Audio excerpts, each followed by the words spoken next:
Muy buenas tardes, buen lunes, gracias por acompañarnos. ¿Cómo están? ¿Cómo estás tú? ¿Cómo andás, Julieta? Es un gusto compartir contigo hoy y toda la semana en la coconducción de MBD Noticias. Y aquí estamos empezando justamente la semana con mucho de la agenda de la campaña electoral que hoy tuvo actividades a dos bandas, digamos. Así es, y vamos a empezar a hablar de eso porque luego de una semana de trabajo de la comisión conformada por técnicos de cada partido de la coalición republicana, este lunes los partidos socios del oficialismo firmaron un nuevo programa de gobierno conjunto denominado Gobernar entre Todos, que contiene 400 propuestas sobre 22 ejes temáticos. Al presentarlo, el candidato presidencial Álvaro Delgado hizo énfasis en la certeza que, a su entender, la coalición le transmite a la gente. ¿Y qué pasó en la otra vereda? El candidato presidencial Yamandu Orsi se reunió con una delegación de la Coordinadora Nacional de Sindicatos Policiales acompañado de su asesor en materia de seguridad, Gustavo Leal. Orsi afirmó que antes del balotaje no anunciará quién encabezaría el Ministerio del Interior en caso de que le toque ser presidente. Mencionó a algunas personas de sus equipos técnicos y también a figuras de otros partidos que se han sumado a asesorarlo, como el nacionalista Víctor Biorgan y el colorado Roberto Rivero. Tenemos más temas en la agenda. Como siempre, vamos con el repaso de los primeros titulares de esta semana. El Ministerio de Salud Pública estableció que Milagros Chamorro, la joven que se suicidó 15 años después de ser víctima de una violación grupal, consultó 3 veces al CASMU en los días anteriores a quitarse la vida. Un perito en accidentología aseguró que la reacción del chofer del ómnibus de Cutsa accidentado en la playa Pocitos se ajusta a un estado psicótico transitorio. Una auditoría y un informe de la Institución Nacional de Derechos Humanos y Defensoría del Pueblo constataron diferentes omisiones en el INAU. Los abogados de los hinchas de Peñarol presos en Brasil solicitaron formalmente la libertad de sus defendidos y la justicia brasileña tiene un plazo de hasta 10 días para decidir. El sindicato de la construcción se reunió con representantes de UTE y de la empresa constructora CEMEC para plantear lo que considera incumplimientos de acuerdos laborales. 6 colegios reportaron cierre completo y otro instituto cerró su área de liceo para 2025. Desde el sindicato de la educación privada aseguran que la baja en la matrícula está asociada a la pérdida de poder adquisitivo en los hogares. La ANEP definió el calendario escolar 2025. Las clases en educación inicial y primaria comenzarán el 5 de marzo. En lo que respecta a este año, los cursos van a terminar el 13 de diciembre. En la jornada previa a las elecciones, los candidatos a la presidencia de Estados Unidos realizaron distintos actos en los llamados estados péndulo por su indefinición. Las lluvias torrenciales que se registraron desde anoche en Tarragona y Barcelona dejaron a Cataluña sin trenes de cercanías, con cortes y con vuelos cancelados. Nos pueden seguir en vivo, en simultáneo con la pantalla tradicional a través de la web de TV Ciudad, tvciudad.uy, y también en el canal de YouTube de TV Ciudad y mediante Uniradio 107.7 de FM en la capital y sus alrededores, radio de la Universidad de la República que nos retransmite también por su web uniradio.edu.uy. Sigue Julieta, hay como siempre a esta altura móviles con adelantos. 3 tenemos el día de hoy, Martín. Vamos a arrancar ya mismo a presentarlos. En distintos lugares de la ciudad, en particular en el centro de Montevideo, está Mariana Abreu. Un tema que sonó mucho la semana pasada y que hoy tiene repercusiones sociales. Adelante, Mariana, buenas tardes. ¿Cómo andás, Julieta, Martín? El saludo para todos. Estamos en la Plaza Libertad. La leve llovizna no impidió que se congregaran varias decenas de personas por el caso Milagros, como decías, esta joven que se suicidó después de haber denunciado una violación grupal. Incluso hay una investigación abierta por parte del Ministerio de Salud Pública porque Milagros había concurrido los días previos al suicidio a su mutualista, al CASMU, a solicitar asistencia. Así que en un ratito vamos a estar ampliando un poco más de este caso y lo que sucede aquí en la plaza. Un poco más lejos se encuentra Martín Duarte porque sigue habiendo consecuencias del accidente del ómnibus 121 de Cutsa. Adelante, Martín. Buenas tardes, compañeros. Vamos a estar profundizando en algunos aspectos que vienen analizando justamente los peritos en torno al accidente de la semana pasada, el ómnibus de Cutsa. Para ello estuvimos conversando en horas de la tarde con Arturo Borges, que nos va a dar una mirada técnica, y vamos a profundizar también en aspectos psicológicos. De hecho, una de las hipótesis que se manejan por parte justamente de los técnicos es un brote psicótico que pudo haber tenido, esto como hipótesis, el conductor del ómnibus. Vamos a estar hablando con una profesora grado 3 en psicología y ampliando, qué puede causar también estos brotes. Y 3 móviles, 3 temas. El último sobre la emergencia carcelaria. En el Palacio Legislativo está Diego Martini. ¿Cómo estás, Diego? Hola Julieta, hola Martín, buenas tardes para todas y todos. Así es, en un fallo inédito del viernes pasado, la justicia obligó al Ministerio del Interior a que dé respuestas en el transcurso de 3 días hábiles sobre la situación carcelaria. Así que sobre esto vamos a hablar con la diputada frente amplista Betiana Díaz, que fue una de las denunciantes junto con el Sindicato de Operadores Penitenciarios. Otro asunto, ¿se puede hablar de homicidio culposo en el caso vinculado al ómnibus que terminó en la playa Pocitos, teniendo en cuenta que una persona que allí viajaba terminó perdiendo su vida, murió producto de lo que ocurrió en ese siniestro? Y en paralelo, y siempre hablando de ese tema, ¿qué ocurrió con el conductor? Bueno, Arturo Borges, que es perito en accidentología, señaló que la reacción del chofer coincide con un estado psicótico transitorio. Nosotros creemos que la persona estaría bajo alguna alteración mental momentánea, algún estado psicótico transitorio, que lo hizo ver una realidad que realmente no era la que estaba mantenida dentro del escenario. La responsabilidad es a título de autor, y eso creo que es claro y no admite otra duda. Y después hay una responsabilidad objetiva de la empresa por el mero hecho de la acción del dependiente.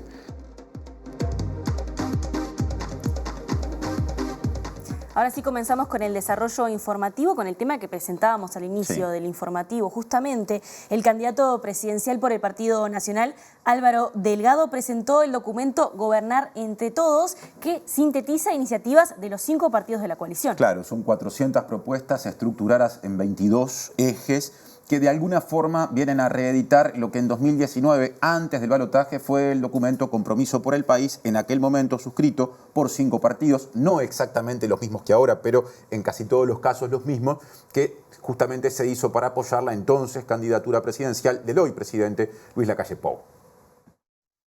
Delgado compareció con su compañera de fórmula, Valeria Ripoll, y los ex candidatos presidenciales de los restantes 4 partidos de la coalición: el colorado Andrés Ojeda, el cabildante Guido Manini Ríos, el independiente Pablo Mieres y también Eduardo Lust, del Partido Constitucional Ambientalista. Agustín Iturralde, coordinador de programa del Partido Nacional, defendió el compromiso de mejorar presupuestos en seguridad y educación y tender a reducir impuestos. En este caso fijamos 2 prioridades: la reducción de la tasa consular y el aumento de las deducciones por hijo en el IRPF. ¿La eliminación de 15.000 puestos de trabajo en el Estado? Se mantiene sí, la reducción de funcionarios públicos a partir de la no renovación de vacantes. Esto tiene un foco muy claramente en los cargos administrativos, en los funcionarios que no están directamente en la operación. Es un programa que es muy cuidadoso, pero en el área de cárceles, liberados y en algo de salario policial están previstos algunos aumentos presupuestales. ¿Va a haber más ingresos de efectivos policiales como si preveían en las internas varios programas? Sí, se prevé un aumento sobre todo de la cantidad de efectivos de la Guardia Republicana. ¿Porcentaje del PIB de la educación? No hay un compromiso de porcentaje del PIB para la educación en esta oportunidad. ¿Tecnología? ¿Cómo? ¿Ciencia y tecnología e innovación? Tampoco compromisos puntuales de porcentaje del PIB, sí, en ambos casos hay medidas concretas que implican aumento de gasto. En el caso de la educación estamos planteando universalizar en el quintil 1 y 2, en el 40% de jóvenes de menores ingresos, lo que son los jardines y las escuelas de tiempo completo. Y en la otra vereda, el candidato presidencial Yamandu Orsi dijo tener muchas coincidencias con la Coordinadora Nacional de Sindicatos Policiales. Así es, luego de reunirse con dirigentes de ese colectivo, destacó que hubo sintonía en temas como vivienda, salud mental y salarios. Le planteamos a los sindicatos policiales cuáles eran nuestras ideas. Una de las que cayó mejor, o por lo menos que ven viable y que puede resolver parte de la problemática, es aquella que nosotros mismos planteamos en Colonia, que era el tema del limpiasueldo. Hay un tema de endeudamiento, además de otros temas también. El tema de la asistencia al policía, al trabajador del Ministerio del Interior ante dificultades, por ejemplo, de salud mental, y los mecanismos que se utilizan ante una alarma acerca de la salud de un trabajador. No se toman las mejores medidas, por lo general, y no se termina evitando situaciones que son muy desagradables, ¿no? El tema del suicidio en el trabajador del Ministerio del Interior es alto, y ahí nosotros le planteamos un equipo de apoyo cuando lleguemos al gobierno, de contención y de asistencia concreta a los trabajadores de la policía. Planteamos también que haya una especie de equipo, tipo, no sé si defensoría, pero alguien que pueda escuchar de forma distinta a los trabajadores, sean quienes sean, del Ministerio del Interior, para que pueda atender sus reclamos, que no solo son reivindicativos, sino que a veces son de carácter humano y personal. Cambiamos de tema, Martín, porque el Ministerio de Salud Pública confirmó que Milagros Chamorro, la joven que se suicidó 15 años después de haber sufrido un abuso sexual grupal, consultó 3 veces al CASMU en los días previos a quitarse la vida. El Ministerio todavía no arribó a las conclusiones en este trabajo de fiscalización que está desarrollando, pero la ministra Karina Rando adelantó que en caso de haber responsabilidades serían de la mutualista. El Ministerio de Salud Pública está haciendo una investigación de oficio al respecto. Ya hizo la primera fiscalización y tenemos algunos datos respecto a eso. Las actas de fiscalización circulan inclusive con ustedes, hay medios de prensa que lo tienen, pero además de esas actas de fiscalización se está haciendo una investigación de oficio a ver cuál fue realmente la situación. Las medidas pueden ir desde nada, si no hay nadie que esté comprometido, cosa que es dudosa en este caso, hasta las medidas de sanción de los médicos, de sanción de la mutualista o inclusive denuncias penales. Pueden ir de todo el espectro, pero eso va a depender de lo que arroje la investigación, ¿verdad? En las actas se desprende que esta persona consultó en 3 oportunidades. También hay diferentes versiones. Se dice que se le dio medicación, que no aceptó tomar la medicación, que en diferentes oportunidades se retiró contra la voluntad de los médicos y eso quedó constatado en las historias, pero todo eso hay que investigarlo a ver si realmente es así. Y precisamente Justicia por Milagros es la consigna de una concentración que se desarrolla en la Plaza Cagancha, kilómetro 0 de Montevideo. Mariana Abreu. Así es, Martín, y además, como verán, en el medio de esta llovizna que es cada vez un poquito más fuerte, estamos con Margarita y Victoria del colectivo ICOPE, que es uno de los colectivos que convoca justamente a esta movilización. Justicia por Milagros es la consigna. ¿Cómo se están pronunciando sobre este tema y cómo se puede llegar a hacer justicia en relación a estos casos? Bueno, estamos, hoy hablo por mí, pero creo que sí, muy conmovida, la verdad, por las personas que estamos hoy. La consigna de esta concentración que convocamos nosotras desde el colectivo Proyecto ICOBE es Justicia por Milagros, justicia que no pase, porque lo que pasó con Milagros es un suicidio femicida a causa de la violación, ¿no?, de la violencia sexual sufrida por ella y la ausencia del Estado ante las respuestas necesarias. Desde la ausencia de normativa y de legislación acorde para que los delitos sexuales hacia niños, niñas y adolescentes no prescriban, y luego la falta de atención adecuada en los distintos niveles, desde la salud y también en el sistema educativo. ¿Ustedes estuvieron en contacto con allegados al caso de Milagros? Estuvimos en contacto con varias de sus amigas que de alguna manera nos transmitieron un poco el espíritu de Milagros, su lucha, ¿no? Ella había decidido romper el silencio, había decidido buscar justicia por su caso y también era una persona muy comprometida con los derechos humanos, en contra de la violencia basada en género. Entonces intentamos también honrar un poco su memoria en esta convocatoria, en esta concentración, organizando la rabia que nos genera a todas, a todes y a todos lo que pasó con Milagros, porque entendemos realmente que hay una responsabilidad estatal en este caso y en muchísimos otros, porque esto que le pasó a Milagros no es una excepción. Hay muchísimas víctimas de violencia sexual que terminan quitándose la vida a causa de no tener la reparación necesaria que el Estado debería garantizar. Ustedes son un colectivo de sobrevivientes a la violencia sexual y también, bueno, allegadas y digamos, dedicadas a estos temas. ¿Es algo frecuente sobre lo que no hay conciencia todavía? Nosotros sabemos que la cantidad de casos de violencia sexual es muchísimo mayor a los datos que tenemos. Hay un dato de este año de la Comisión Europea que nos dice que el 60% de las víctimas no devela lo que le ocurrió hasta la adultez y el 24% no lo devela nunca.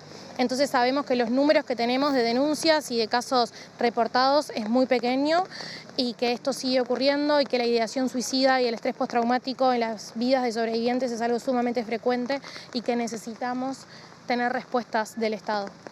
Muchas gracias a ambas. Nos despedimos con las imágenes de nuestro compañero Damián aquí en la Plaza Libertad.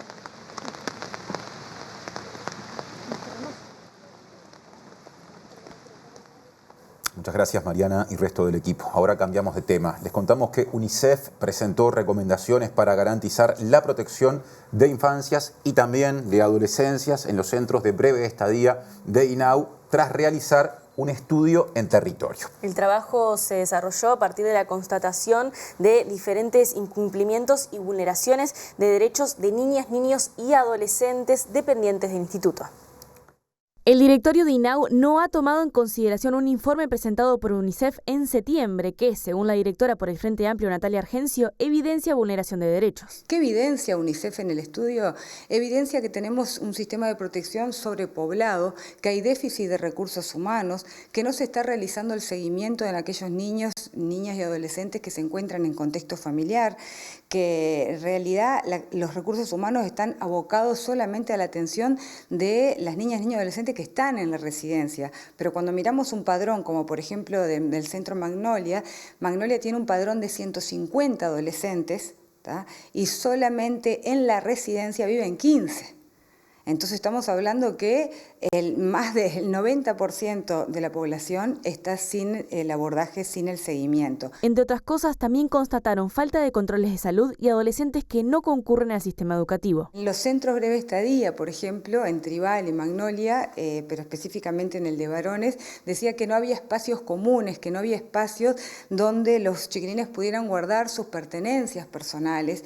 Esto es muy importante para uno poder apropiarse, ¿verdad?, de lo que son los centros, que los centros además tienen condiciones edilicias realmente deplorables o que tienen dentro de lo que es la infraestructura una infraestructura muy similar al encierro, como por ejemplo las puertas de hierro.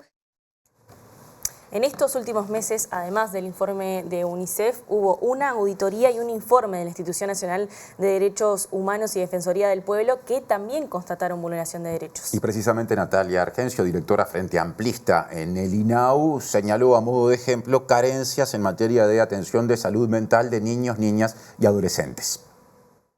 Una auditoría interna del sistema de protección que analizó las trayectorias de 158 niños, niñas y adolescentes bajo el sistema de protección de INAU constató la falta de sus registros administrativos para conocer los abordajes que se le han hecho. No se puede afirmar que se esté desarrollando atención psicológica y a su vez volvemos a las mismas cifras que presentamos continuamente en todo este periodo que están en los indicadores del sistema de protección, que 1 de cada 3 niñas, niños y adolescentes que están en el sistema de protección está medicalizado y no hay registros que puedan asegurar que tienen un acceso a la atención de salud mental. En este contexto hay otro estudio que responde a situaciones de desprotección. La conclusión que hace el informe de la Institución Nacional de Derechos Humanos respecto a la grave situación que tenemos el día de hoy de una adolescente que está con una salida no acordada, desconocemos el paradero desde el 5 de abril de este año. Y frente a este caso, INAU realmente en la investigación que realizó la Institución de Derechos Humanos concluye que el Estado es responsable por la ineficaz e ineficiente actuación desplegada ante la desaparición temporarias, intermitentes o definitivas de niños, niñas y adolescentes de los centros del sistema de protección. La evidencia está sobre la mesa, la realidad nos rompe los ojos, pero lamentablemente no hay acciones que conduzcan a la protección de los gurises y gurises que están hoy en estas circunstancias. Ahora pasamos a la agenda de la educación privada, que viene con problemas, porque 6 colegios reportaron cierre completo o anunciaron cierre completo, y una institución también privada anunció cierre del sector liceo para el año que viene, el año 2025. Y justamente desde el Sindicato de la Educación Privada señalaron que están muy preocupados y aseguraron que la baja en la matrícula se da por la pérdida de poder adquisitivo en los hogares de ingresos medios. En las instituciones educativas que están cerrando, en su mayoría son instituciones que están vinculadas a, digamos, a niños, estudiantes que corresponden a sectores de la sociedad que pertenecen a familias trabajadoras en su gran mayoría. Entre ellos están algunos de los colegios del interior que se están manejando, que estaba administrando la Fundación Sofía, o un colegio en la zona de de la Gruta de Lourdes, y otro colegio acá en la zona del Cordón, que también está vinculado, digamos, por el tipo de institución que es, a estudiantes, hijos e hijas de familias trabajadoras. Esto nosotros lo relacionamos con una pérdida de salario en los últimos años, pérdida de capacidad de compra de los salarios de los trabajadores, y ahí hay un elemento que tenemos que poner para analizar. ¿Cuántos trabajadores puede haber afectados en todos estos casos? Bueno, en el caso de los colegios vinculados a la Fundación Sofía, nosotros tenemos el número exacto del colegio de Lourdes, que es donde tenemos afiliados al sindicato, que son unos 21 o 22 trabajadores, y los otros 4 colegios podrán tener en torno a unos 70 trabajadores en total, porque son colegios muy pequeños. Continuamos con la agenda laboral, si te parece, Martín, no? Porque el Sindicato de la Construcción y Ramas Anexas se reunió con representantes de UTE y de la empresa constructora CEMEC para plantear lo que consideran incumplimientos de acuerdos laborales en obras encargadas por el ente. Sí, en este caso la reunión transcurrió en el Ministerio de Trabajo y Seguridad Social, o sea, en un ámbito por lo menos tripartito, y lo que, entre otras cosas, se planteó es atraso en el pago de salarios y también se habló de amenazas patronales. Estamos hablando de trabajadores en la cual son presionados para trabajar en esas condiciones. Estamos hablando de trabajadores extranjeros que denuncian que hace más de 5 meses que no cobran su salario, y si reclaman son amenazados. Y estamos hablando de una empresa en la cual no ha cumplido con los acuerdos que realizó en el Ministerio de Trabajo con nuestra organización sindical en el mes de julio, que tenía que ver con la contratación de mano de obra nacional en diferentes categorías, montaje, electricista, soldadores, y que al día de hoy no ha cumplido con ese acuerdo ya hace más de 3 meses.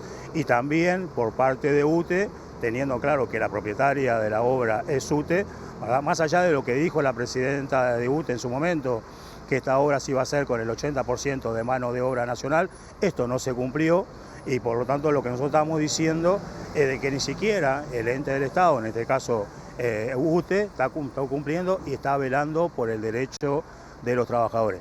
Hoy tenemos una nueva instancia de negociación, es la 18 vez que venimos, ¿verdad?, al Ministerio de Trabajo a plantear nuestras diferencias, a hacer nuestra propia denuncia y a exigirle a través del Ministerio de Trabajo, a través de la Inspección General de Trabajo, de que la empresa cumpla con la normativa.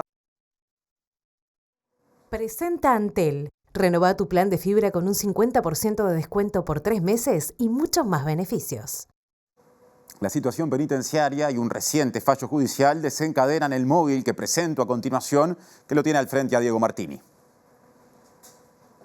Bien, compañeros, como anunciábamos en un fallo histórico por parte de la justicia el viernes pasado, la jueza Blanca Ribeiro determinó y obligó al Ministerio del Interior a cumplir en el plazo de 3 días hábiles, que se cuentan desde hoy, con algunos de los planteos que fueron presentados por el sindicato Poro Fusipe de operadores penitenciarios, con un habeas corpus por las malas condiciones que se viven en el sistema penitenciario. Y también estaba en esa denuncia la diputada Frente Amplista Betiana Díaz, a quien le agradecemos por estos minutos. Bueno, ¿cómo tomaron este fallo? Bueno, la verdad es que muy conformes. Entendemos que de alguna forma se va abriendo camino a los acuerdos. Es un poco lo que es la resolución de la jueza, ¿no? En realidad presentamos un habeas corpus por la situación general del sistema, que no es el método habitual. Habitualmente se presenta por un centro, por una situación puntual, pero bueno, en el desborde que hay hoy de la cantidad de centros penitenciarios que tienen alto hacinamiento, que tienen problemas para cubrir la alimentación, para los programas de tratamiento, los problemas para atender adicciones, entendimos que era lo mejor. OFUCIPE me invitó a acompañar este habeas corpus luego de la interpelación. Yo entendí que era pertinente justamente porque, bueno, no habíamos visto muchos movimientos con respecto a las sugerencias que salieron votadas por unanimidad, ¿no? Y en ese sentido, bueno, lo que tenemos es una resolución de armar un grupo de trabajo que va a ser interinstitucional, a recomendación del comisionado penitenciario parlamentario Juan Miguel Petit, que bueno, probablemente se integre por parte del Ministerio del Interior, el INR, también obviamente los trabajadores y la Comisión de Seguimiento Carcelario.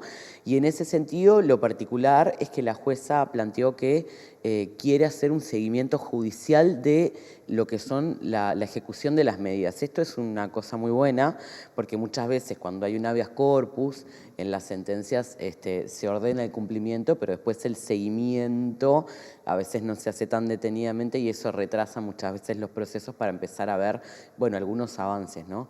Entonces, ese grupo de trabajo se va a tener que estar integrando como tarde hasta mañana. Yo estuve en comunicación informal con el comisionado, con quien tenemos muy buen diálogo, y en ese sentido vamos a reunir un grupo que acuerde unas 10, 15 medidas como máximo para atender las urgencias que tiene hoy el sistema, porque hoy el INR, las respuestas que da son a 18 meses, a 6 meses, a 1 año, y realmente la situación es crítica, es realmente crítica. Entonces, bueno, quedamos muy contentos también con esta resolución y sobre todo por tejer este acuerdo también. Tiene aprovecho para consultarte por un pedido de informes que hiciste justamente al Ministerio del Interior por el caso de niños y niñas que son sometidos a visitar a abusadores suyos, que la mayoría son sus padres. Sí, en realidad el 24 de septiembre toma notoriedad pública una denuncia que hacen algunos funcionarios del sistema penitenciario, particularmente de Punta de Rieles, donde hay una gran cantidad de agresores sexuales hace ya más de 2 años radicados ahí. Y se detecta este error administrativo, ¿no? De alguna forma, que es no cruzar las cautelares de algunos menores, niños, niñas y adolescentes, que tienen impedimentos para hacer visita. Y en ese sentido, bueno, se detectan situaciones, se hace esta denuncia. Dentro de la interpelación, que fue los primeros días de octubre, tuvimos algunas respuestas que no estuvieron en el sentido correcto, porque de alguna forma como que se focalizó en un caso, cuando esto lo que decimos es, nosotros no estamos poniéndole intencionalidad a esto que está sucediendo, simplemente lo que estamos poniendo arriba de la mesa es que hoy hay procesos administrativos en el sistema que dejan vulneradas las infancias. Habíamos hecho una serie de preguntas que también hicimos en la interpelación. Se nos respondió con cuáles son prácticamente los procesos administrativos y el surgimiento de algunos programas de atención a agresores sexuales que hoy realmente no están con implementación, y eso es parte de lo que nos preocupa para bajar la reincidencia de los delitos sexuales, sobre todo estos días, ¿no? Que estamos viendo el impacto que tiene en la vida de las personas la agresión sexual. Y lo que sí, en comunicación con la subdirección técnica desde el mismo momento en el que presentamos este pedido de informe, tomamos comunicación con la oficina del comisionado parlamentario, se nos planteó que se había ordenado un proceso de revisión de las carpetas de las personas que están privadas de libertad allí para tratar de identificar más situaciones y poder tener un criterio. De todas maneras, de lo que no tenemos noticias es del grupo interdisciplinario que sugirió la moción de la interpelación, donde en realidad debería estar integrado, como en el 2019, cuando el Poder Judicial saca la resolución de cruzar estos datos de cautelares de menores para dar cumplimiento a la Ley Integral de Violencia Basada en Género hacia las mujeres. Es un grupo que se debería conformar no solo con autoridades del INR y del Poder Judicial, también con organizaciones de la sociedad civil, para tener protocolos para evitar estas situaciones. Diana, muchas gracias. Muchísimas gracias. Bien. A esto que mencionábamos ahora, compañeros, agregarles que también fue presentado otro habeas corpus por otro sindicato de operadores penitenciarios, en este caso por la situación en la cárcel de mujeres, así que probablemente en poco tiempo también haya novedades. Presentó Antel. Renová tu plan de fibra con un 50% de descuento por 3 meses y muchos más beneficios.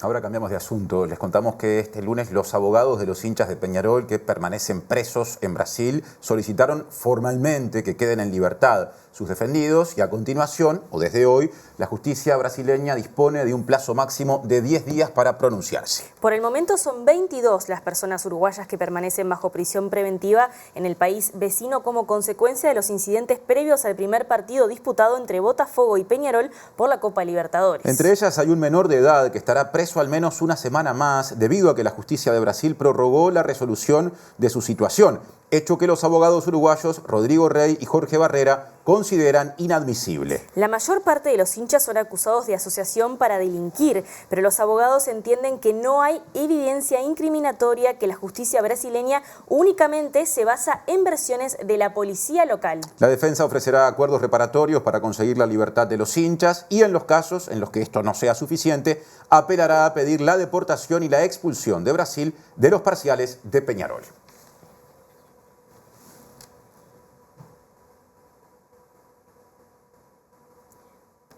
Seguimos adelante ahora cambiando de asunto y pasamos a la cuestión del accidente o del siniestro del ómnibus que justamente se produjo en la playa Pocitos días atrás. Les contamos que Arturo Borges, que es perito en accidentología y a su vez director del Instituto Superior de Seguridad y Educación Vial, ISEV, aseguró que la reacción del chofer de ese ómnibus de Cutsa accidentado en Pocitos se ajusta a un estado psicótico transitorio. Borges también manifestó que la causa del accidente no se pudo establecer en el lugar de los hechos.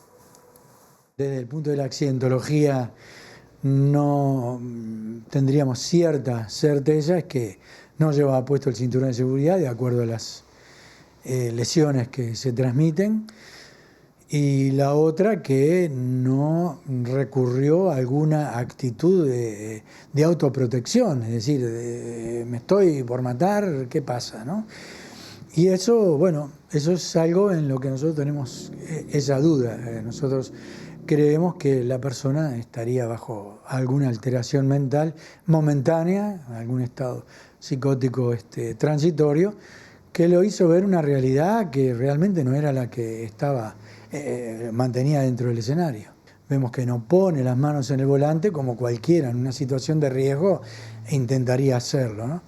Y me falta saber si él actúa con la otra mano sobre algún sistema de freno, que son hasta 3, que estos vehículos, que son muy seguros, proveen, ¿verdad? La causa no está en el lugar del hecho. La causa está mucho más atrás, que es la que hay que determinar, y la pregunta es ¿por qué ocurrió? Consultado sobre manejo defensivo y si las acciones del conductor se ajustan a una situación de emergencia, Borges señaló. El día que sentís alguna situación que es de freno, intentá pegarle a todo lo que esté estacionado, a los efectos de ir recurriendo a una especie de colchón que vaya de alguna de alguna manera deteniendo a la unidad. Pero recordá que tenés un ralentizador, tenés un freno de emergencia y tenés el freno de servicio, o sea, tenés 3 recursos disponibles por si tenés alguna duda. Por las imágenes no vemos que haya utilizado alguno de los 3.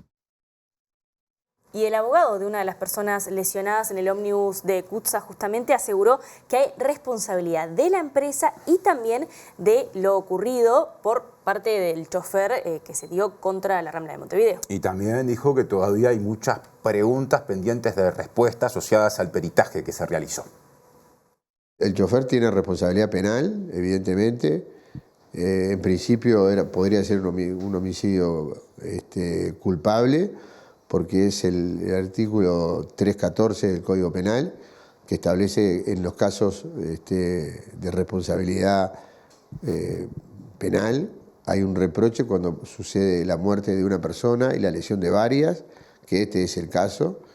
O sea que la responsabilidad es a título de autor, y eso creo que es claro y no admite otra duda.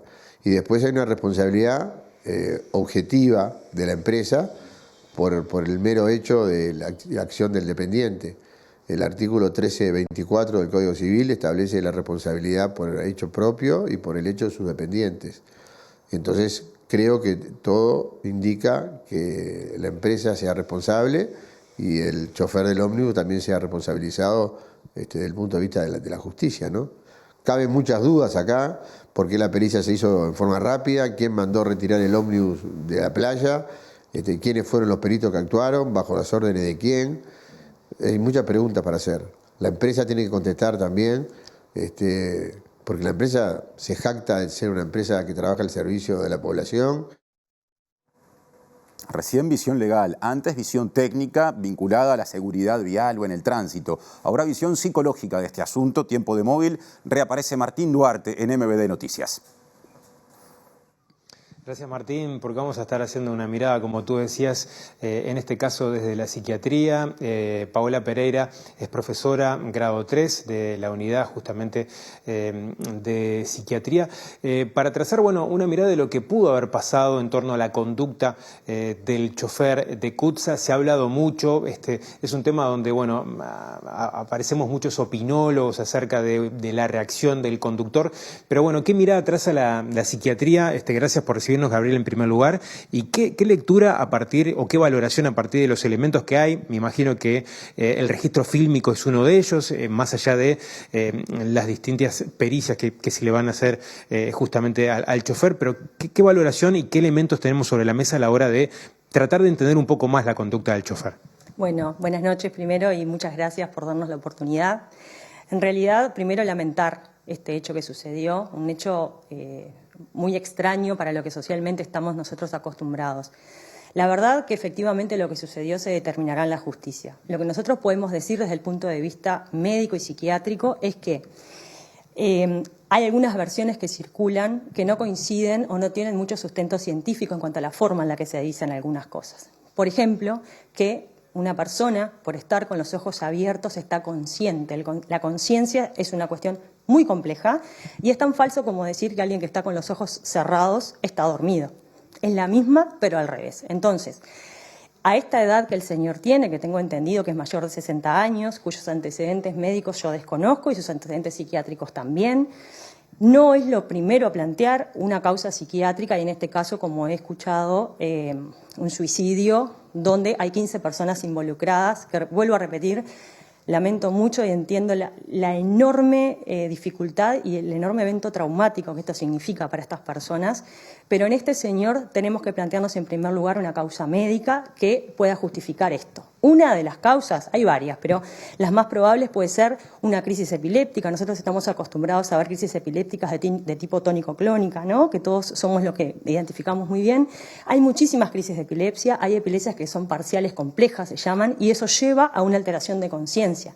La persona puede estar con los ojos abiertos, con movimientos que son absolutamente automáticos, sin un pienso, movimientos como se ve el señor haciendo ciertos movimientos en el tablero, se ve, por ejemplo, que hace ciertos ademanes. Sí, la reacción que le hace a la muchacha que se le para al lado con una desesperación totalmente compartible. El señor sigue mirándose adelante. Si ustedes ven la postura de él al momento de impactar, sigue siendo una postura muy laxa, que aunque fuera en esto del suicidio que se plantea, uno toma otra postura frente al volante y lo que eso implica. O sea que las epilepsias parciales complejas, cuyo segundo pico de aparición es en la tercera edad, o sea que no es descartable, y además el electroencefalograma normal no te descarta la posibilidad de una crisis epiléptica, lo mismo que es una foto, ¿no? Como el electrocardiograma. Y las otras cosas que tenemos que plantear son los eventos isquémicos, que pueden ser transitorios, y eso no es una ACV.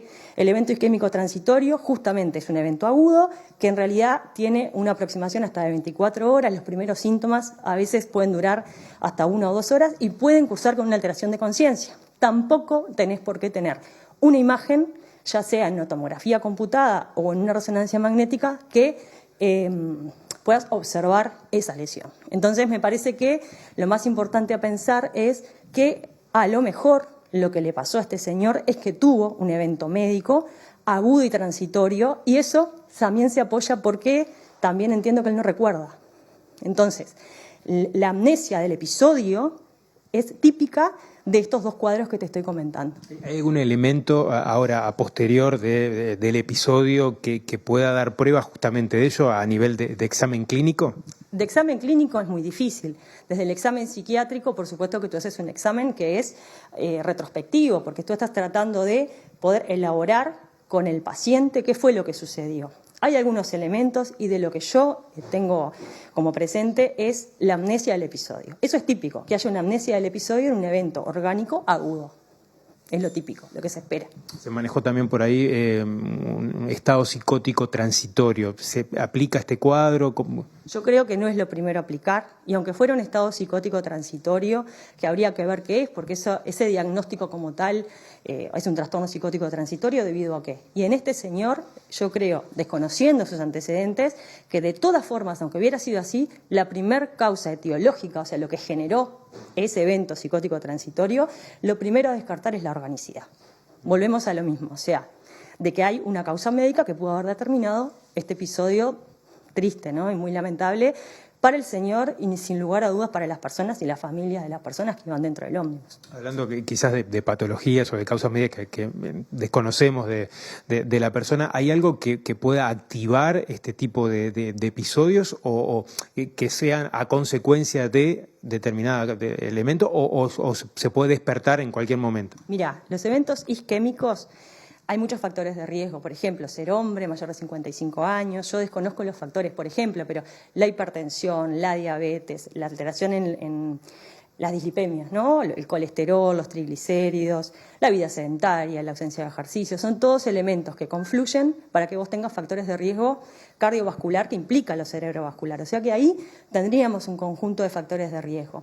Para lo psiquiátrico, vinculado, mejor dicho, a esto de la epilepsia que yo te decía, es más complejo. Es más complejo, lo que sí se sabe, a veces hay causas secundarias, pero ahí sí, por los estudios que ha tenido el señor, probablemente hay muchas que se puedan descartar, pero eso no descarta que no haya tenido una crisis, ¿no? Y de hecho, también te aclaro, que una crisis epiléptica no es suficiente para hacer un diagnóstico de epilepsia. Tú tenés que tener al menos 2 crisis separadas por 24 horas, sin ningún desencadenante, y ahí puedes hacer el diagnóstico de epilepsia. Pero puede haber una crisis aislada. Habría que buscar la causa y por qué fue que sucedió, si es que se encuentra. Porque a veces esa tendencia de creer que vamos a encontrar todas las causas para todo es un poco difícil. Paola, muchas gracias por estos minutos y por tu mirada también desde la psiquiatría. A propósito, bueno, de este elemento y este episodio que ha conmocionado justamente a toda la sociedad y bueno, que se buscan también tratar de definir las causas de este accidente.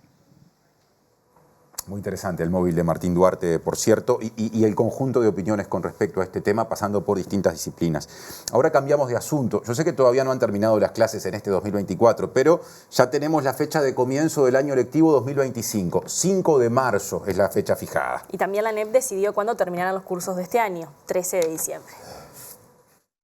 La ANEP definió las fechas de comienzo y cierre del próximo año lectivo para educación inicial y primaria, así como los periodos de vacaciones de julio y septiembre. Los cursos de educación inicial y primaria comenzarán el 5 de marzo del 2025. Las tareas administrativas previas se extenderán del 19 al 28 de febrero. El fin de cursos está establecido para el 12 de diciembre y el periodo para los actos de término de año del 13 al 16 de diciembre. En lo que respecta a este año, los cursos terminarán el 13 de diciembre. Las vacaciones de invierno, en el 2025, irán del 30 de junio al 4 de julio y las de primavera serán los días 22, 23 y 24 de septiembre para preescolares y escolares. El intendente de Montevideo, Mauricio Zunino, se encuentra en Barcelona, España, negociando distintos acuerdos de cooperación con la Generalitat, o sea, el gobierno de Cataluña, y también con el Ayuntamiento de Barcelona. En diálogo esta tarde con MBD Noticias habló del impacto de las lluvias en Barcelona y destacó una reunión mantenida en el Centro Iberoamericano de Desarrollo Estratégico Urbano para aplicar en Montevideo nuevas experiencias de movilidad urbana justamente en esta capital. Nosotros tenemos, me parece, y un poco también por proyectos que se han presentado en el último tiempo, que avanzar en términos de una transformación fuerte en lo que tiene que ver con el sistema de movilidad, y para eso también nos interesa contar con expertos internacionales que han trabajado, por ejemplo, en particular en el sistema de movilidad metropolitana de Barcelona. Así que con CIDEU tuvimos esa reunión ahí. En algunos lugares de Cataluña hoy los temas climáticos han sido parte de la agenda del día. España ha sufrido hace unos días algunas situaciones climáticas muy, muy graves, en particular en la zona de Valencia, que no está muy alejada de aquí de donde estamos. Y bueno, con muchísimos muertos, muchísimos damnificados. Hoy Cataluña tuvo una alerta. El sistema de alertas hoy funcionó, al menos acá en Cataluña, muy bien. nos llegó a todos, incluso a los celulares nuestros, de uruguayos, digamos, el sistema de alertas para que efectivamente pudiéramos estar atentos de lo que pasaba. Hubo lluvias muy fuertes y hubo algunos situaciones, si bien no hay damnificados humanos, hay algunos daños materiales importantes que hicieron hoy dejaron sin operativa el aeropuerto, por ejemplo, los trenes, con lo cual hay una cuestión más de incomunicación, pero por suerte pudimos tener igualmente y que estaba atento el gobierno, digamos, de la Generalitat, pero que tuvimos esa reunión también con el presidente de la Generalitat. Presenta Mercado Agrícola de Montevideo, en el corazón de un barrio donde late la ciudad. Mercado de Historias. Mercado de Historia.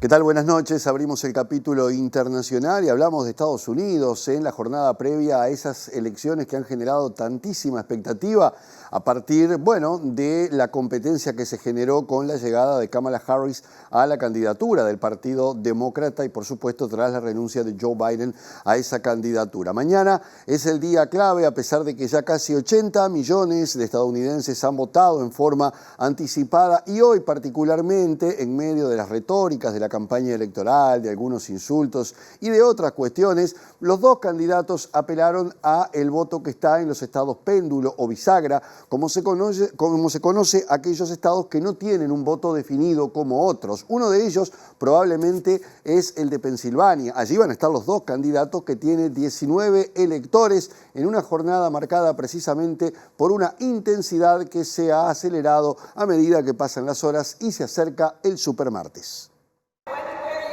La actual vicepresidenta y candidata demócrata Kamala Harris pasará todo este lunes en Pensilvania, que con 19 votos electorales es el estado péndulo más codiciado entre los 7 de este año, donde visita zonas de la clase trabajadora y finalizará con un meeting nocturno en Filadelfia, en el que participarán la cantante Lady Gaga y la afamada presentadora de televisión Oprah Winfrey.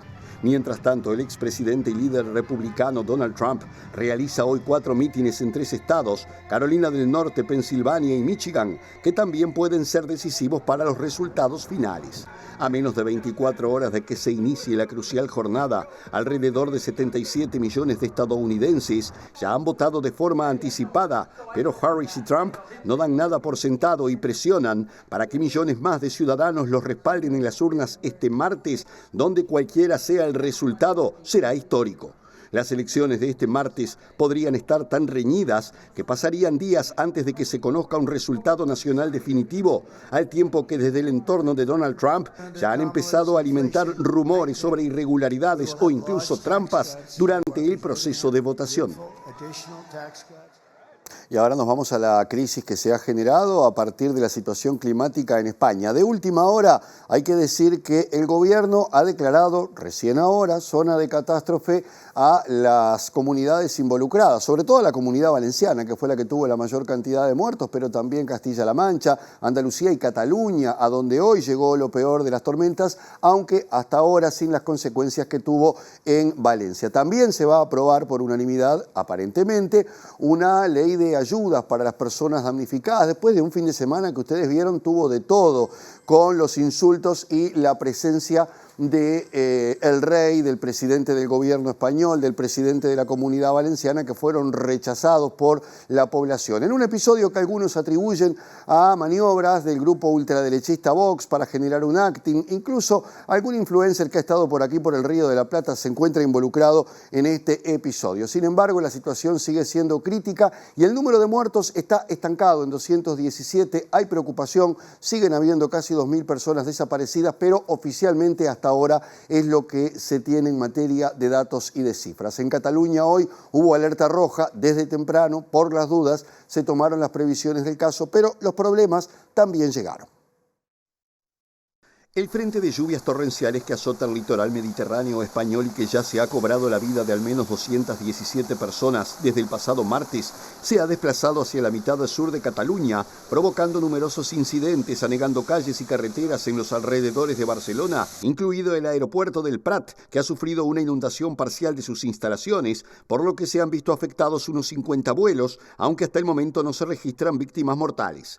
La Generalitat de Cataluña, previendo situaciones graves, envió avisos de alerta roja a diversas comarcas a medida que la tormenta Dana se dirigía hacia el norte, y en Barcelona todos los teléfonos móviles recibieron la alarma durante la mañana, que incluía mensajes en catalán y castellano en los que se instaba a la ciudadanía a evitar desplazamientos innecesarios y alejarse de riberas y barrancos durante las 3 horas siguientes. Entre las medidas adoptadas por el gobierno catalán figuraban la suspensión de las clases en escuelas y universidades de las zonas más afectadas, la interrupción del servicio de trenes de cercanías, mientras que en las comarcas del sur de Cataluña no se podía circular por algunas carreteras, y en redes sociales circulaban fotografías de vías convertidas en auténticas piscinas con automóviles flotando. Mientras tanto, en las zonas devastadas en los alrededores de Valencia, proseguían hoy los trabajos de las unidades de emergencia de protección civil y de bomberos en la búsqueda de desaparecidos, así como la limpieza de vías públicas, donde miles de voluntarios, mayoritariamente jóvenes, siguen trabajando en casas y calles, muchas todavía acortadas, al estar atravesadas por centenares de vehículos y otros objetos.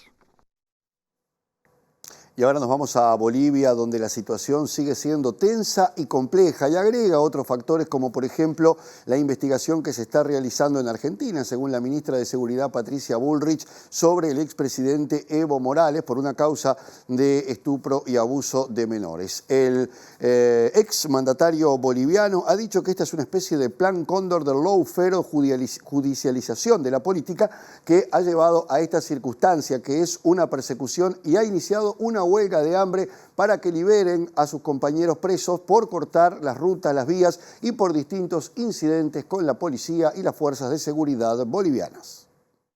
Pueden detenerme, ojalá que no me maten, por favor.